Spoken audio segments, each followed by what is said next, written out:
अधिक महिना, आमच्या इकडे अधिक महिनाही म्हणतात आणि धोंड्याचा महिनाही म्हणतात. तरी ते मी पूर्णाचा स्वयंपाक वगैरे करून देवाला वगैरे नैवेद्य दाखवणार होते आज.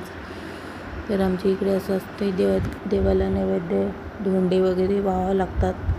तर मी पुरण वगैरे शिजून घेतलं होतं, डाळ वगैरे शिजत घेतली होती. त्याच्यानंतर ते बारीक केलं, त्याच्यात दूध, तूप, साखर टाकून मस्त असं शिजून घेत होते. बघू शकता याचा कलरच चेंज झाला आहे, खूप भारी कलर आला होता. आणि जसं जसं शिजत येते ना तसं तसं ते घट्ट व्हायला लागतं. तर हे छानपैकी शिजत आलं आहे, मस्त घट्ट झालं आहे. आणि थोडं थंड झाल्याच्या नंतर याच्यात वेलची पूड टाकायची. थंड झाल्यावर टाकली होती. आणि हे शिजत आलं आहे. आता मी इकडे भात वगैरे लावला आहे, पुरण थंड व्हायला ठेवलं आहे. आणि इकडे मी कांदा वगैरे भाजून घेतला होता.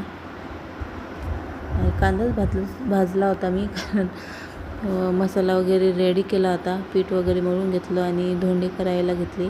असे छोटे छोटे धोंडे बनवावे लागतात, कारण याचाच मान असतो. मोदकसारखेच बनवावं लागतात ते. त्याच्यात पुरण वगैरे भरून आणि तळून घ्यायचे. तर माझा स्वयंपाक वगैरे करून नैवेद्य वगैरे रेडी केला आहे मी. आणि आम्ही निघलो होतो बघा.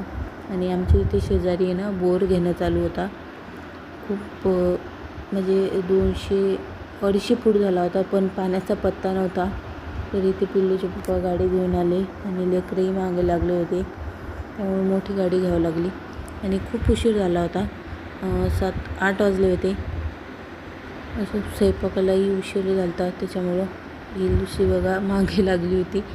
ती मोकळी असती तर ती आता गाडी मागे पळत आली असती, पण तिला बांधल्यामुळे तिला शांतच बसावं लागलं. तर बघा आता आम्ही आलो आहे. आणि नदीच्या काठा आसरा असल्यामुळे ना खूप हुरहुर लागत होतं.